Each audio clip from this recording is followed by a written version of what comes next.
பிரியமானவர்களே, இயேசு கிறிஸ்துவின் நாமத்தில் உங்களுக்கு என் அன்பின் வாழ்த்துக்கள். எப்படி இருக்கீங்க? நல்லா இருக்கீங்களா? இந்த இடம் ரொம்ப அழகா இருக்குது. இந்த பக்கம் கடல் பார்த்தீங்களா, கடல் அலைகள், வெறும் காற்று வீசிக்கொண்டே இருக்கிறது. இதுல மீனவருடைய சின்ன சின்ன படகுகள் இங்க இருக்குது.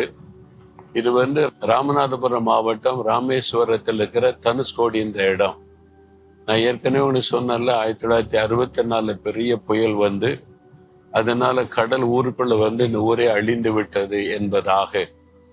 இப்ப இந்த கடல் அலைகளை பார்க்கும்போது அதுக்கு ஒரு கரை ஆண்டவர் நியமித்திருக்கிறார்.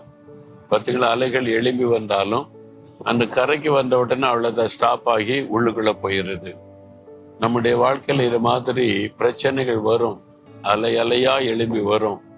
ஆனா அதுக்கு ஒரு எல்லை ஆண்டவர் குறிச்சு இதுக்கு மேல வராதுன்னு சொல்லி ஆண்டவர் அதை தடுத்து நிறுத்தி வைத்திருக்கிறார்.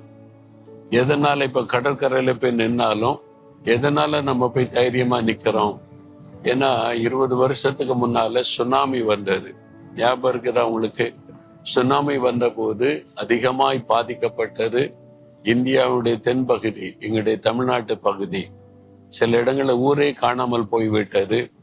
பெரிய பாதிப்பு, ஆயிரக்கணக்கான பேர் மரிச்சு போயிட்டாங்க. அப்ப அந்த அலைகள் எழும்பி வரும்போது அது திரளான மக்களை அழித்து விட்டது. ஆனா இப்போ அதை பார்க்கும்போது அலைகள் வந்தாலும் நம்ம ஒரு பயம் இல்லாம கரையில போய் நிக்கிறோம். ஏன் தெரியுமா? நம்ம விசுவாசிக்கிறோம், இதுக்கு மேல இந்த கடல் அலை வராது. என்னைக்கோ ஒரு நாள் சுனாமி வந்துச்சு, தினமுமா சுனாமி வரும் இல்ல. அதனால விசுவாசத்தோட கரையில போய் நின்று அந்த அலைகள்ல போய் நம்முடைய உள்ளுக்குள்ள கூட இறங்கி நம்முடைய கால்களை நனைத்து சந்தோஷப்படுகிறோம். எதனால? நமக்கு விசுவாசம் இருக்கிறது, இதுக்கு மேல வராது என்பதாக. அப்போ விசுவாசம் அது ரொம்ப முக்கியமானது.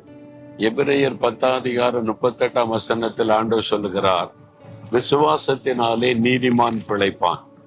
உங்களுடைய விசுவாசம் இருந்ததுன்னா எந்த சூழ்நிலையிலும் நீங்கள் பிழைத்திருக்க முடியும். கடல் அலை போல பிரச்சனை எழும்பி வரலாம், ஆனா கர்த்தர் என் கூட இருக்கிறாரு, எதுவும் என்னை பாதிக்காதுன்னு நீங்க விசுவாசித்தீங்கன்னா உங்களுடைய வாழ்க்கையில நீங்க பிழைத்து கொள்ள முடியும். ஏன்னா விசுவாசம் தான் ஆண்டவர் நம்மிடத்தில் எதிர்பார்க்கிற ஒரு காரியம். எபிரேயர் 11:6 சொல்லப்பட்டிருக்கிறது, விசுவாசம் இல்லாமல் தேவனுக்கு பிரியமா இருக்கிறது கூடாத காரியம்.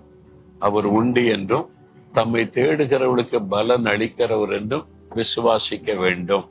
ஆண்டவர் என் கூட இருக்கிறாரு, எங்க குடும்பத்துல எங்களோடு இருக்கிறாரு, என் தொழில்ல இயேசு என் கூட இருக்கிறாரு, என் வேலையில ஆண்டவர் என்னோடு கூட இருக்கிறாரு, அதனால எனக்கு எந்த குறையும் வராது என்கிற ஒரு விசுவாசம்.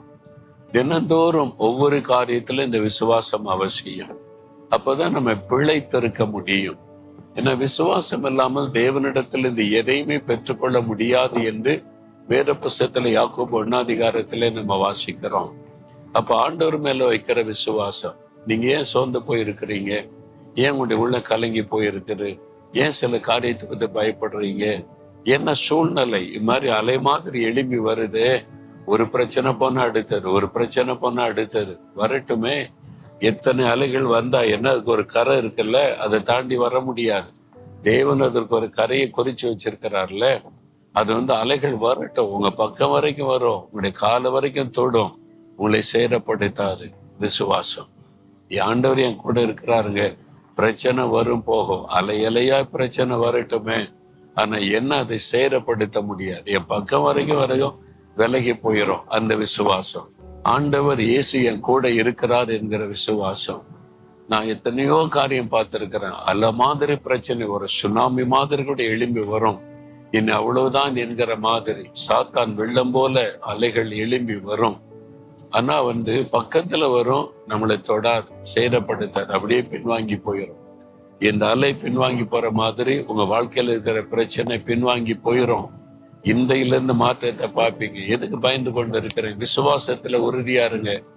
இயேசு என் கூட இருக்கிறார், இது கூட இருக்கிறார், எல்லாம் பார்த்து கொள்வார்னு விசுவாசிங்க. சூழ்நிலைகள் மாறும். விசுவாசத்தோட சொல்றீங்களா, இயேசுவே உம்முடைய வல்லமை நான் விசுவாசிக்கிறேன், நீர் எங்க கூட இருக்கிறீங்க, அதை விசுவாசிக்கிறேன், எங்க குடும்பத்துல எங்க கூட இருக்கிறீங்க, ஸ்தோத்திரம், என் வேலையில பிசினஸ்ல எல்லாம் கூட இருக்கிறீங்க, அதனால ஒன்றும் என்னை சேதப்படுத்த முடியாது, எதுவும் என்னை பாதிக்காத நான் விசுவாசிக்கிறேன். இயேசுவின் நாமத்தில் ஜெயம் எடுக்கிறேன். ஆமென்.